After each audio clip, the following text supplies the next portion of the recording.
तर आपण सर्वजण शब्दसमुद्री सरांचं स्वागत करूया. मी पुष्पगुच्छ देऊन स्वागत करेन. तुम्ही जोरदार टाळ्यांच्या कडकडाटाने सरांचं स्वागत.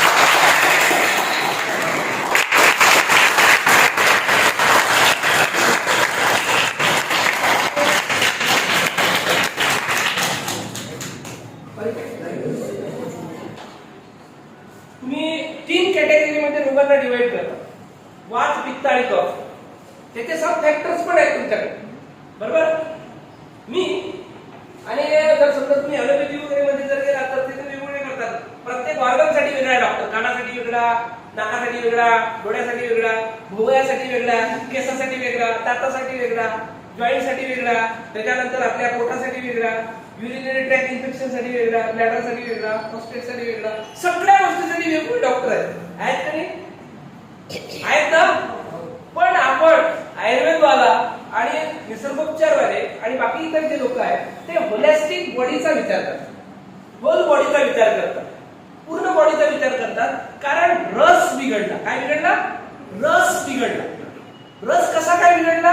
कारण प्रॉपर वेळेवर जे डायजेस्टिव्ह ज्युसेस निघाले होते, तीक्ष्ण भूक लागली होती, त्यावेळेस प्रॉपर पद्धतीने तुम्ही जेवण दिलं नाही त्याच्यामध्ये. तर आपण त्या ठिकाणी कुठे होतो बघाशी की इकडे सगळे विकार असे मग वेगळे होऊन जातात. तर सोबतच मी 4 कॅटेगरीमध्ये त्याला डिवाइड केलेलं आहे आणि रोगांची कॅटेगरी आपण अशी ठरवून देतो. एक डिजनरेशन ऑफ सेल. आता डायबिटीस, थायरॉइड. डिजनरेशन सेल्स म्हणजे ज्या पॅनक्रियाज असतात, पॅनक्रियाजवरच्या अल्फा आणि बीटा सेल्स ज्या होतात त्या डॅमेज होतात. त्या डॅमेज झालेल्या सेल असतात, त्याच्यामुळे तिथं काय निर्माण होतं? डायबिटीज निर्माण होतो. थायरॉइड कसा निर्माण होतो? थायरॉइड वरचं जे ग्लँड म्हणजे जे लेयर्स आहेत त्याला सुद्धा ऍसिड डॅमेज करतं आणि मग तिथे निर्माण होतं थायरॉइड सर्कल. म्हणजे जेवढे काही डिजनरेटिव्ह प्रोडक्ट आहेत तेवढे सगळे आपण त्या कॅटेगरीत. इरिटेशन ऑफ सेल्स म्हणजे ज्या ज्या ठिकाणी इरिटेशन होतं, म्हणजे जसं इथे स्किनचा डिसीज आणि असतो, तर स्किनचा डिसीज जेव्हा निर्माण होतं तर स्किन डिसीजची व्याख्या डिक्शनरीमध्ये काय आहे की एक तर वातावरण हटून टाका, नाही तर स्किन हटून टाका. कापाचा पाय स्किन डिसीज झालाय मला. उदाहरणार्थ माझ्या पायाला स्किनचा डिसऑर्डर झालेला आहे. त्याचं कितीही मेडिसिन करा तुम्ही प्रायव्हेटचं, ॲलोपॅथीचं, पण तो विकार जाणार नाही जोपर्यंत त्याच्या अन्नात दुरुस्ती करणार नाही. कारण वातावरणही कमी करू शकत नाही, स्किन काढून फेकू शकत नाही. आपण फेकू शकतो का? नाही. तर म्हणून आपल्याला काय लागते की जेवणामध्ये आपण दुरुस्ती केली तर स्किन डिसीज सुद्धा निघतो. इन्फ्लामेशन ऑफ सेल्स म्हणजे कोलायटिस, मेनिंजायटिस वगैरे जे असतात त्याला इन्फ्लामेशन. शरीरामध्ये इन्फ्लामेशन जर चेक करायचं तर कशा माध्यमातून चेक करतो आपण? सीआरपीच्या माध्यमातून. CRP, C reactive protein. C reactive protein आपल्याला सांगतं की किती प्रमाणात कोणत्या तरी ऑर्गन मध्ये काहीतरी सेल मध्ये स्वेलिंग निर्माण झालेला आहे. मग स्वेलिंगचा भाग मध्ये जर आपण विचार केला तर आपला सिस्ट सुद्धा आली, ओव्हरियन सिस्ट सुद्धा आली, इव्हन फायब्रॉइड सुद्धा आलं. आलं का लक्षात? फायब्रॉइड, सिस्टिकोरी, पीसीओडी वगैरे जे म्हणतात ते सगळ्या गोष्टी इन्फ्लामेशन आल्या. ते कशा निर्माण झाल्या? चुकीच्या खाण्यामुळे झाल्या. त्याला सुद्धा आपल्याला रिपेअर करता येतं. त्यानंतर प्रेसिपिटेशन. प्रेसिपिटेशन म्हणजे एक प्रकारे गाळ साचणे. काय? साचणे. आपल्या शरीरामध्ये असे किती भाग आहेत की ज्या ठिकाणी स्टोरेज आहे? Gall bladder storage. बरं, हे जॉईंट्स आहेत. या बोन मध्ये काही स्टोरेज होऊ शकते का? नाही. जॉईंट्स जेवढेही तुमच्या शरीरात आहेत ते जेवढे आहेत ते जॉईंट्स आहेत आणि त्या जॉईंट्स मध्ये स्टोरेज आहे. काय? स्टोरेज आहे. जेव्हा केव्हा तुमच्या शरीरामध्ये एक्सेसिव्ह काही मटेरियल होते ते कुठे जाऊन साठते? इथे जाऊन साठेल, इथे जाऊन साठेल. बघ असे खेकड्यासारखे पण हातपाय करणारे लोक तुम्हाला दिसतील. असे चालणार आहे. Romantic arthritis. आलं लक्षात? या पद्धतीने म्हणजे खेकड्यासारखेच असतात. मग त्याच्यामध्ये पण काय आहे? तेच रस बिघडला. काय बिघडला? रस बिघडला. म्हणजे त्याच्या शरीरात हे एन्व्हायरमेंट आहे. मग त्या एन्व्हायरमेंटला हळूहळू आपल्याला अल्कलाइन ग्रेड मध्ये न्यावं लागेल. अल्कलाइन ग्रेड मध्ये न्यायचं म्हणजे या ग्रेड मध्ये न्यावं लागेल. लक्षात? त्यानंतर हे लक्षात घ्या. किडनी स्टोन, कॅटरॅक्ट वगैरे डोळ्यावर जी लेअर चढली पण काय एक प्रकारचं प्रेसिपिटेशन आहे, गाळ साचण्याची प्रक्रिया आहे. त्याचा पडदा काढतात ना वरचा, पडदा काढण्यामध्ये एक प्रकारे जसं आता हे स्क्रीन आहे, स्क्रीनवर जर असा हात फिरवला तर काय होणार, खाली सरकलं. तसंच काही ना काही स्क्रीनच ना, हाताला काय लागेल, डस्ट लागेल. तसंच डोळ्यावर सुद्धा रोजच्या दिवसाची जी डस्ट चाललेली आहे त्याची सुद्धा एक पातळ लेअर तयार होते आणि तीच पातळ लेअर मग आपली काढण्यात येते. बरोबर आहे सर? जर तुम्हाला आवडलं असेल तर एक वेळा जोरदार टाळ्या वाजवा.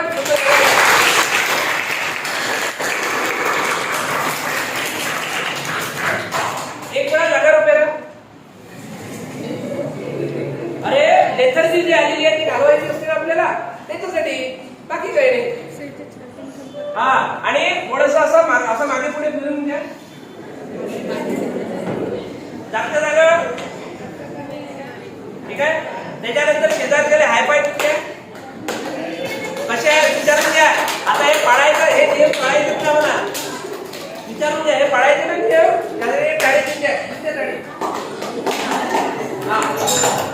आजूबाजूला चला. हॅपी हॉर्मोन सिक्रेट केलं, मेलाटोनिन सिक्रेट केलं. बसा. काय म्हणजे काय त्याची सांगता येत नाही. तर इम्पॅक्ट ऑफ केमिकल्स. काय इम्पॅक्ट ऑफ केमिकल्स. आता जे हे सगळं कशामुळे बिघडलं, हे कशामुळे झालं, यातले मुख्य 6 घटक. किती घटक आहे? 7 दिले मी तर. सप्तधातू आहे ना आपले, मग त्याला मिळतं जुळतं पाहिजे ना काही ना काही. ते मिळतं जुळतं आहे. साखर, साखरेत काय असते? फॉर्मेलिन. त्यानंतर काय असते? फॉस्फरिक ऍसिड असते, सल्फर असते. त्याच्यानंतर वेगळ्या गोष्टी असते. जर साखर तुमच्या शरीरात आली आणि साखर आणि शरीर बोलू लागलं तर कसं बोलेल माहितीये का? शरीराला साखर म्हणेल, म्हणजे शरीर आपलं शरीर साखरेला म्हणेल, अगं साखर तू एकटीच आली.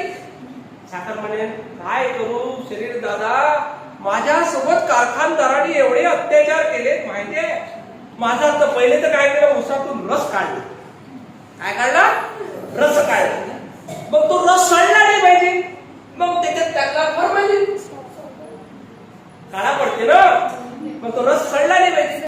ठीक आहे, फॉर्मॅलिन म्हणून त्याला रक्त, म्हणून तो रस सडला नाही, म्हणजे काळा पडला नाही. आपण जेव्हा एखाद्या वेळेस उसाचा रस आणतो ना, काढल्याबरोबर हिरवा कंच असतो आणि थोड्या वेळात अर्ध्या तासात घरापर्यंत काळा कुट्ट होऊन जातो.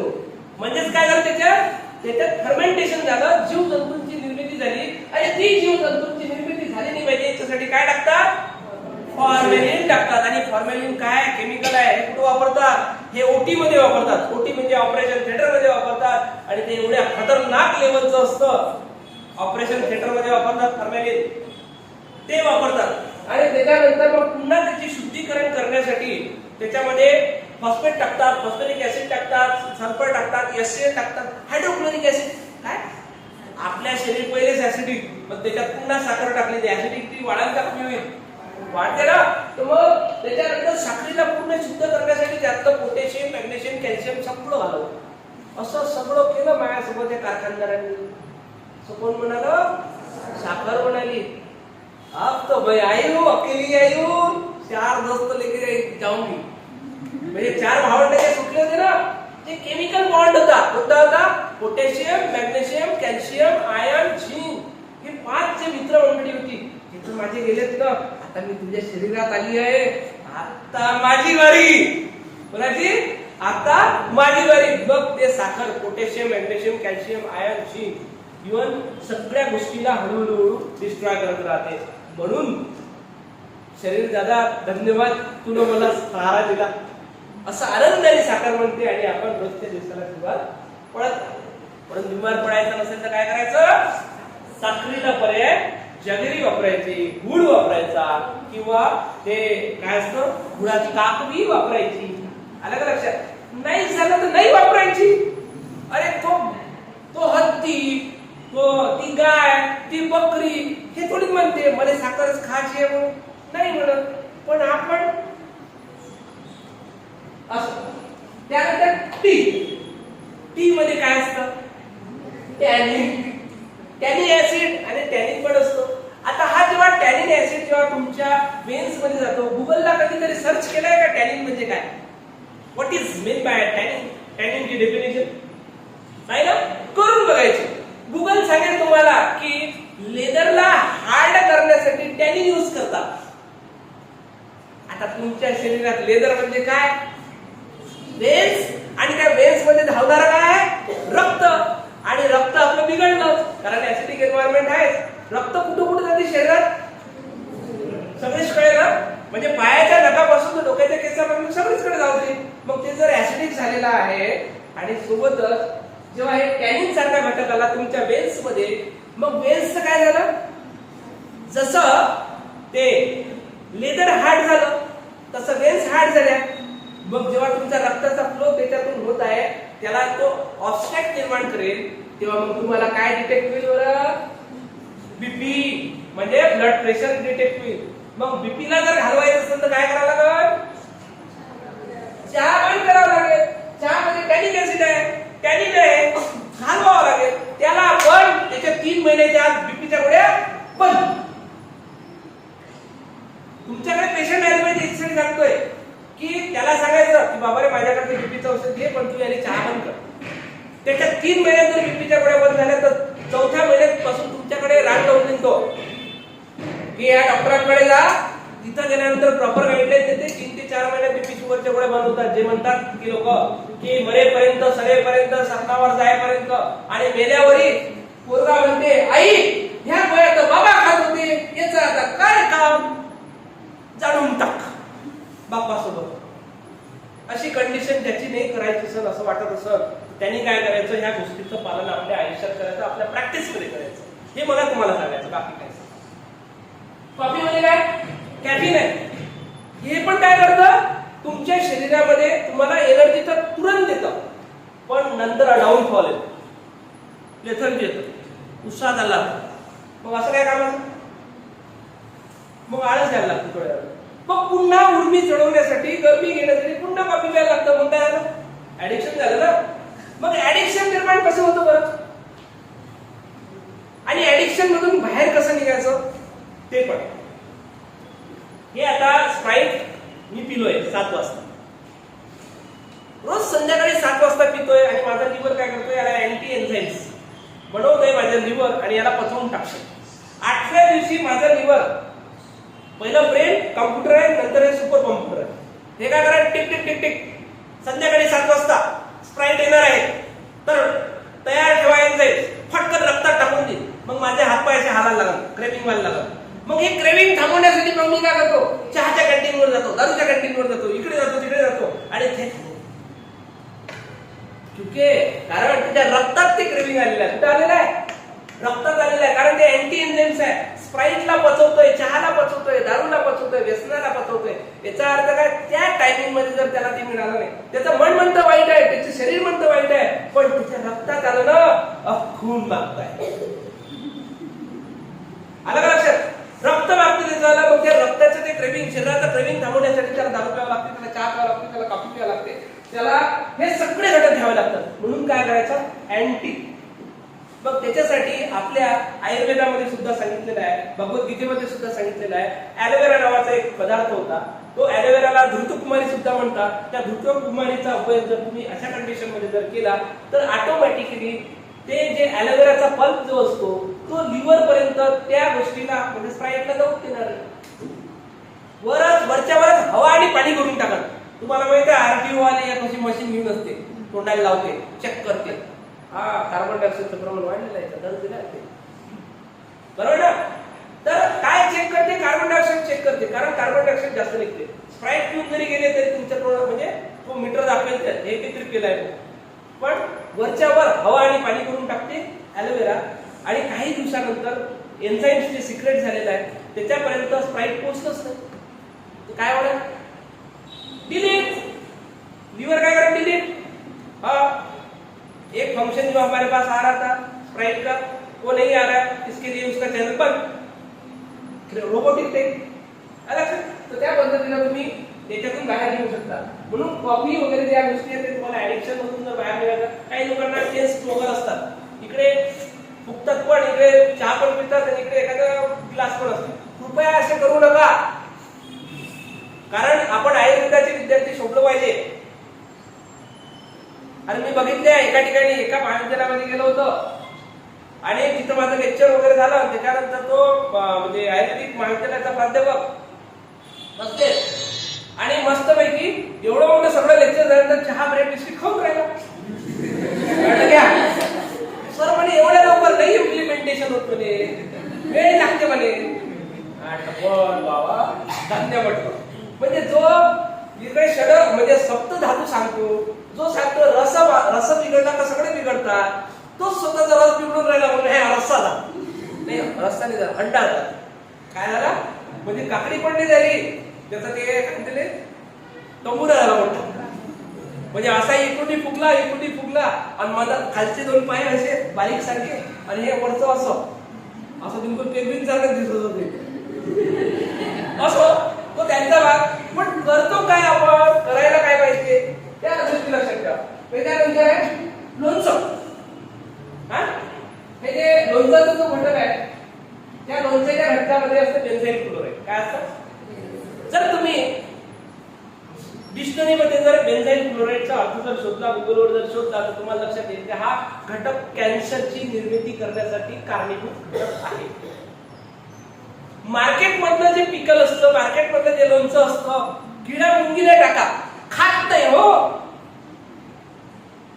पण माणूस खातो. ते किडे मुंगीला समजतंय की बाबा हे खाल्ल्याने मी मरेल लवकर. हा घरचा आहे का, त्याच्यावर मग मुदडी पण लागेल, बुरशी पण लागेल, सगळंच ते लागेल. पण इकडल्याने म्हणत नाही रे दुरूनच बरं, रामराम, बरोबर ना. तर मग दुरून रामराम ते किडे मुंगे माकड्या करून जातात.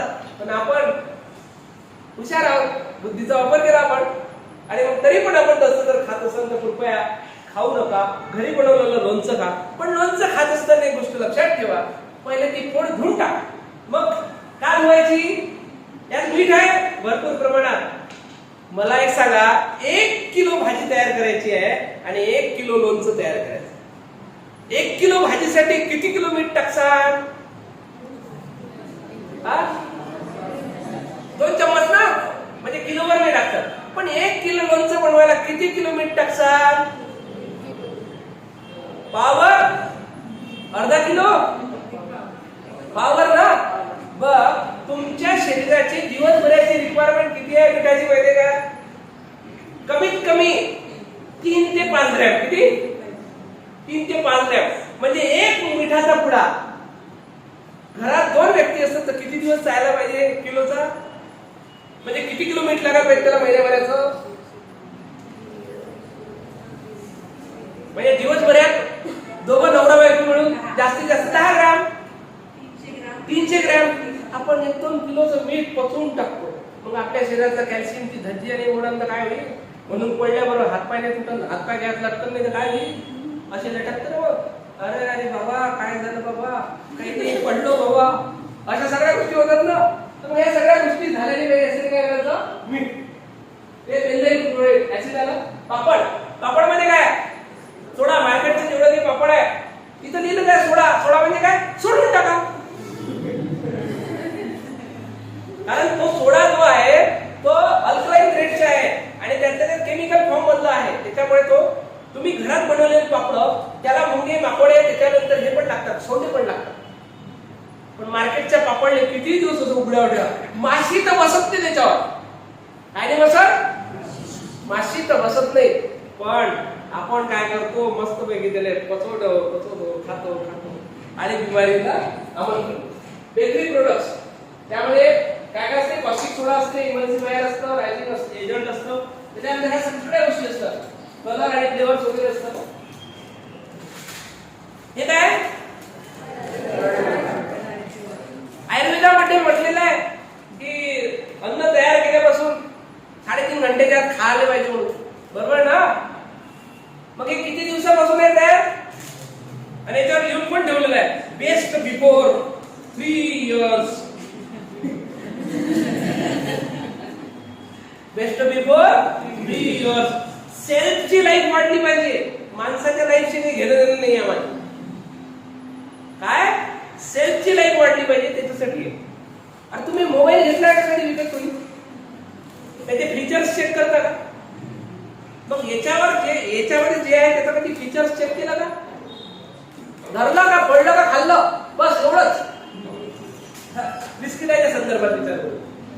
हे काय बिस्किटात काय काय असते? मैदा, दुसरा घटक साखर, तिसरा घटक मीठ, चौथा डालडा, पाचवा इमल्सिफायर, सहावा स्पेल. त्यामध्ये एक प्रकारचं गंध येण्यासाठी काय असते?